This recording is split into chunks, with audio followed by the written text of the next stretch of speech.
Bonjour, je m'appelle Nicolas Bonnet, je suis pharmacien de santé publique, j'interviens comme directeur du réseau RESPAD.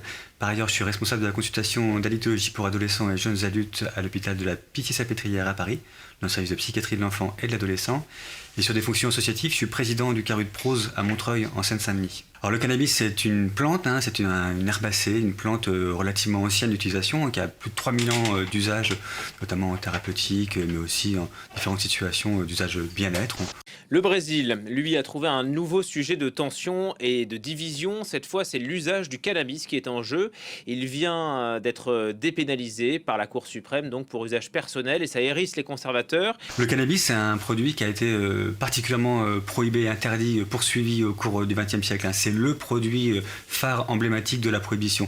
Donc c'est un produit qu'on utilise depuis plus de 3000 ans au niveau mondial, qu'on retrouve dans différentes contrées depuis très très longtemps en termes d'usage. Et puis malheureusement, au cours du XXe siècle, en fait, ce produit a plus ou moins disparu des pharmacothérapies, des différentes stratégies thérapeutiques, et donc parce que très prohibé, parce que très combattu. Et puis depuis 20 à 30 ans, une vingtaine d'années particulièrement, on retrouve ces usages-là de plus en plus présents en thérapeutique. Oui, c'est une décision historique, mais c'est surtout aussi la fin d'un long suspense. Après 9 ans de jugement, la Cour suprême a enfin statué. La détention personnelle de cannabis en dessous de 40 grammes ne sera plus sanctionnée par la loi. Ce n'est plus un crime, donc ça reste tout de même une infraction administrative passible de sanctions éducatives. L'usage du cannabis reste illégal dans le pays. On commence à étudier de nouveau l'ensemble des phytocannabinoïdes et on s'aperçoit dans cette plante de cannabis avec ses plus de 100 phytocannabinoïdes, il y a donc des cannabinoïdes extrêmement intéressants, on l'a rappelé, CBD, THC, mais également d'autres cannabinoïdes qui vont interagir ensemble.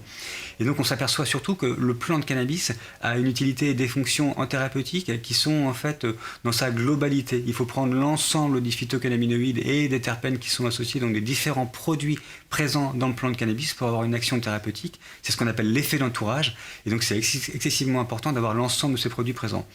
En fait, si les juges de la Cour suprême ont statué sur ces 40 grammes, c'est pour pouvoir différencier un usager d'un trafiquant. En fait, c'est une réponse à une loi de 2006 qui considère comme un crime l'acquisition, le transport et la possession de tout type de drogue, y compris le cannabis pour usage personnel, et qui était passible d'une peine de prison pouvant aller de 5 à 20 ans d'emprisonnement. Et pour avoir du CBD, on va du coup avoir différents types de CBD qu'on va extraire des plantes de cannabis.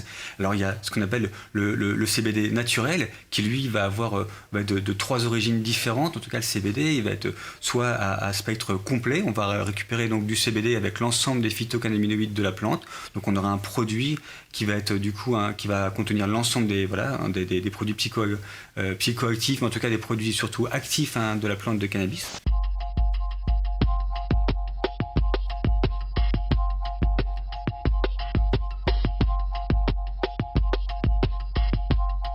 En tout cas, cette loi, elle ne définissait aucune quantité justement pour la consommation personnelle, ce qui fait que l'appréciation était laissée aux juges et aux policiers. Et alors, pour les détracteurs de cette loi, elle est justement discriminatoire contre les personnes noires et les habitants des favelas qui statistiquement ont beaucoup plus de chances d'être arrêtés par la police et d'être emprisonnés pour trafic de drogue dès le moindre gramme de cannabis transporté, alors qu'une personne blanche, elle, a plus de chances d'être considérée comme un usager. Il était venu en personne féliciter les enquêteurs. Le chef de l'État devant 7 tonnes de cannabis interceptées par la douane dans les beaux quartiers de Paris. La saisie est colossale, mais elle se retrouve au cœur d'une polémique sulfureuse. Et le CBD à spectre large, qui est lui déjà un peu plus purifié, où on va avoir un petit peu moins d'autres phytocannabinoïdes, on aura surtout du CBD et du THC. Et puis on a le CBD à spectre étroit, qui est lui surtout un produit avec quasiment que du CBD et du THC. On aura retiré un maximum des autres produits du coup présents dans la plante initialement. Ça c'est pour le CBD d'origine naturelle. Au Brésil d'ailleurs justement la population carcérale 70% de cette population carcérale est noire. C'est la 3e population carcérale au monde, avec plus de 850 000 détenus, dont 200 000 pour trafic de drogue. Désormais, le Conseil national de justice va réévaluer les cas de personnes emprisonnées pour possession de cannabis. Selon une étude, 7% des détenus pourraient bénéficier de cette décision de la Cour suprême. François Thierry, à l'époque, c'est le grand patron de l'Office des stupes et il incarnait une nouvelle stratégie, présentée comme révolutionnaire, de lutte contre les stupes. J'avais déjà eu des doutes sur les liens entre les informateurs et leurs officiers traitants. J'avais déjà écrit notamment des papiers dans l'IB sur ces liens parfois sulfureux, et notamment le principe de livraison surveillée, qui consiste à laisser passer de la drogue pour la saisir à l'arrivée. On a également 2 autres types de CBD. Un CBD d'origine, du coup, lui, synthétique, qui est un CBD d'origine de synthèse, qui lui, du coup, va être fabriqué à partir d'autres éléments naturels, donc notamment, par exemple, de la levure de bière avec lequel on peut faire du CBD. Et puis un CBD totalement synthétique, qui lui va être fait, du coup, uniquement par des opérations chimiques, et qui va être, par contre, là, un isolat extrêmement pur de CBD, qui contiendra entre 95 et 99% de CBD. Pour les députés conservateurs, notamment les députés évangéliques, c'est une tragédie pour les familles. Ils sont en tout cas accompagnés, suivis par l'opinion publique, puisque selon un sondage, 72% des Brésiliens se disent opposés à l'usage récréatif du cannabis. Cannabinoïdes, ils ont une réglementation assez particulière, en fonction notamment des différents types de cannabinoïdes. Le cannabis, sous la forme de résine, d'herbe et le THC qu'il contient, également, sont 3 produits classés comme stupéfiants. Quand ils contiennent du THC, en tout cas à des taux supérieurs à 0,3% de THC, ils sont classés comme stupéfiants, donc ils sont interdits à la vente, interdits à l'usage, voilà, interdits à la distribution. C'est vraiment la loi sur les stupéfiants. Le rappeur américain Wiz Khalifa a été interpellé par la police en Roumanie après avoir fumé du cannabis sur scène. Le Parlement a tout de suite réagi. Le président de la Chambre des députés, Arthur Lira, a annoncé la création d'une commission spéciale. Elle est chargée d'étudier un texte visant à inscrire dans la Constitution que la possession de drogue, y compris le cannabis, constitue un délit. En fait, c'est un texte qui va donc à l'encontre de cette décision de la Cour suprême, mais qui avait déjà été approuvé par le Sénat en avril dernier. Ça s'est passé ce samedi 13 juillet pendant le festival Beach Please à Costinechti dans le sud-est du pays. En plein concert, le rappeur, qui fait souvent référence au cannabis dans ses musiques, a allumé un joint devant les spectateurs. Problème, en Roumanie, le cannabis est considéré comme une drogue à risque et en posséder est passible d'une peine qui peut aller jusqu'à 10 ans de prison. Il s'agit d'Hubert Avoine, qui est venu me voir en avril 2016, donc quelques mois seulement après cette saisie record, et il m'a divulgué, transmis des informations absolument sidérantes sur le rôle que lui avait joué pour le compte de l'Office des stupes. Wiz Khalifa, qui était la tête d'affiche du festival, a été escorté à sa sortie de scène et interpellé par la police avec 18 grammes de marijuana sur lui. Sur X le lendemain, l'artiste a voulu montrer qu'il avait bien retenu la leçon. À l'origine de ce texte, le président du Sénat lui-même, Rodrigo Pacheco, qui se dit opposé à cette décision de la Cour suprême. Pour lui, elle empiète même sur les compétences du pouvoir législatif. Même son de cloche chez le président de gauche, Lula, qui a dit que la Cour suprême ne devait pas se mêler de tout, au risque de créer une rivalité entre les différents pouvoirs. Dans les faits, cette rivalité, elle existe déjà. Le CBD, le THC, l'ensemble des phytocannabinoïdes ont des absorptions très différentes en fonction des individus. D'abord, il faut se rappeler que c'est des produits, pour qu'ils soient actifs et pour qu'ils soient correctement absorbés, il faut ce qu'on appelle les décarboxyler. Il faut modifier un petit peu la molécule. Pour les décarboxyler, pour modifier cette molécule, il faut les chauffer au minimum à 160 degrés. De cette manière-là, on permet du coup à ces produits d'être absorbés correctement par le corps et d'être actifs. Le spectacle d'hier était incroyable. Je ne voulais pas manquer de respect à la Roumanie en m'allumant un joint sur scène. Ils ont été très respectueux et ils m'ont laissé partir. Je reviendrai bientôt, mais sans un énorme joint la prochaine fois. La police l'a inculpé mais ne l'a en effet pas placé en détention. Néanmoins, une enquête est toujours en cours selon le parquet roumain chargé de la lutte contre la criminalité organisée. Lui-même avait été informateur pour l'Office des stupes et il m'expliquait avoir transporté, plutôt gardé 19 tonnes en Espagne, dans le sud de l'Espagne, pour le compte des policiers. Ces dernières années, les tensions entre une Cour suprême un peu plus ouverte aux questions de société et un Parlement très à droite n'ont cessé d'augmenter.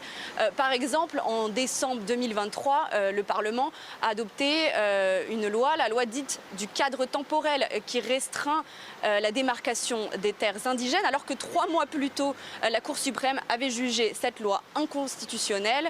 Si on achète aujourd'hui des produits à base de CBD qui contiennent des taux résiduels de cannabis réellement inférieurs à 0,3% en THC, on risque d'avoir, on a très peu de chances d'avoir des tests positifs salivaires et urinaires si on est consommateur, je dirais, très occasionnel. C'est une consommation unique de produits à base de CBD avec des taux de THC inférieurs à 0,3% a très peu de chances de positiver des tests salivaires et urinaires.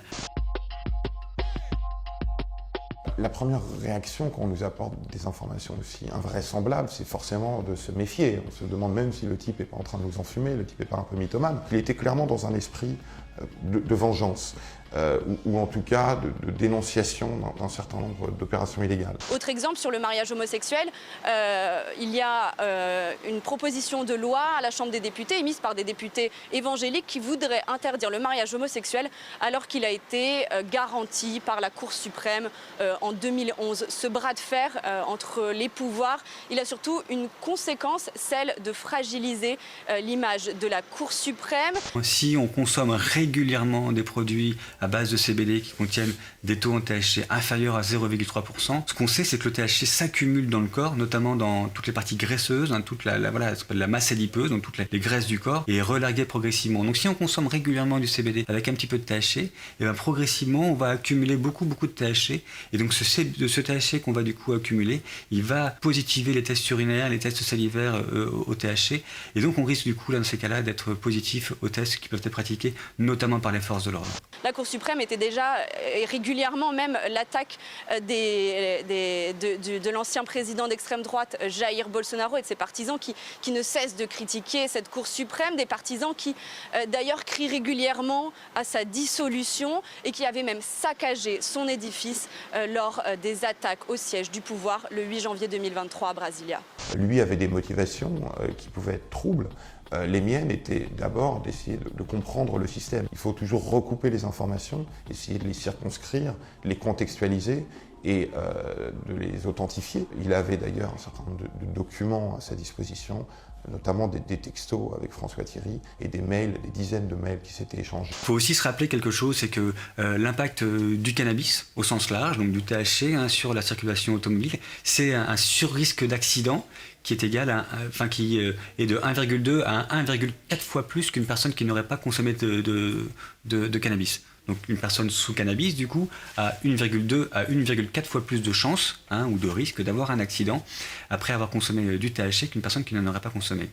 On est descendu en Espagne sur la Costa del Sol, qui est un peu l'épicentre du trafic de drogue européen, avec Uber, mais c'était important pour moi de le voir in situ. J'ai fini par comprendre que ce qu'il disait, au moins en partie, était exact. Il faut se rappeler que ce surrisque du coup d'accident de la circulation automobile, il est lui égal à le surrisque qui est pris par une personne qui a consommé de l'alcool et qui aurait une alcoolémie égale à 0,3 à 0,5 grammes d'alcool par litre de sang, soit une alcoolémie légale. Donc la réglementation qui interdit l'usage de cannabis du coup dans le cadre de la conduite d'une automobile ou d'un deux roues, et par contre tolère du coup le même risque pour un usage d'alcool. Quand on a sorti nos premières infos dans l'IB, il y a eu énormément de scepticisme autour, à la fois de la part de la hiérarchie policière, dont des hauts cadres ont dit ouvertement dans la presse qu'il était mythomane et que tout ça était totalement faux, que tout ça n'avait pas pu exister, mais également des confrères, soit parce qu'ils ne croyaient pas à ces informations, soit parce qu'ils croyaient tout simplement leurs sources au sein de la police qui leur disaient « méfiez-vous, ce type est un mythomane ». Donc ça a été une difficulté aussi de devoir me confronter, voire parfois m'affronter avec certains collègues. Ce qu'on peut également rajouter, c'est que ce surrisque lié au cannabis, il est bien inférieur au surrisque qui est pris par les personnes qui consomment des benzodiazépines, donc des médicaments, ou des médicaments également antalgiques, et qui, elles, ont le droit de conduire un véhicule dans le cadre notamment de prescriptions médicamenteuses, puisque ces médicaments sont excessivement prescrits en France et consommés par des millions de consommateurs actuellement.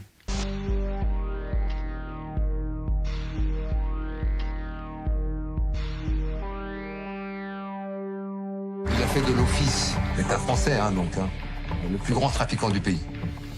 Et moi, j'ai été témoin de ça. On est au-delà du scandale, on est vraiment sur une affaire d'État. On va faire péter la République, voilà ce qu'on va faire.